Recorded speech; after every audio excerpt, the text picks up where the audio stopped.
আউযু বিল্লাহি মিনাশ শাইতানির রাজিম। বিসমিল্লাহির রহমানির রহিম। কাজী সাহেব, এক মিনিট আমি একটু কথা বলবো। বাবা দেখেন, আমি এই বিয়েটা করতে রাজি হয়েছি শুধুমাত্র আপনাদের দুজনের অনুভূতিটাকে সম্মান দেওয়ার জন্য। এই বাচ্চাটার যেন একটা সুন্দর ভবিষ্যৎ তৈরি হয়, এই জন্য আপনি তনুকে আমার সাথে বিয়ে দিতে চাইছেন। কিন্তু আপনারা এটা চিন্তা করেন না, এই বিয়েটা হইলে 3টা জীবন নষ্ট হয়ে যাবে। কারণ আমি জানি তনু একটা ছেলেকে ভীষণ ভালোবাসে। এখন আমার সাথে যদি তনুর বিয়েটা হয়, তনু কি কখনো পারবে মন থেকে আমাকে স্বামী হিসেবে মেনে নিতে? আবার দেখেন, ওই ছেলেটার কি হবে যে ছেলেটা পাগলের মতো তনুকে ভালোবাসে। আমি ওর সাথে দুষ্টুমি করি, গিন্নি গিন্নি বলি, কিন্তু আমি তো তনুকে সবসময় আমার ছোট বোনের চোখে দেখে আসছি। আমি তো ওকে আমার স্ত্রীর চোখে কখনো দেখতে পারবো না। আমাকে মাফ করবেন মা, আমি এই বিয়েটা করতে পারবো না। এত কিছুর পর তুমি এই কথা কইতেছো? বাবা, আমি আপনাদের অনুমতি না নিয়ে, আপনাদেরকে না জানায় আরেকটা কাজ করছি। আমাকে 2টা মিনিট সময় দেন।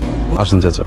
ভাইজান, আমার পোলাটা আপনার মায়ের খুব ভালোবাসে। যদি করে না পায় তাহলে কিন্তু মরে যাবে আমার পোলা। ভাইজান, আপনি যদি দয়া করে আপনার মায়ের আমার পোলার কাছে বিয়ে দেন। কাজী সাহেব ওকে বিয়ে পড়া। আসো হুজুর, আল্লাহ নামে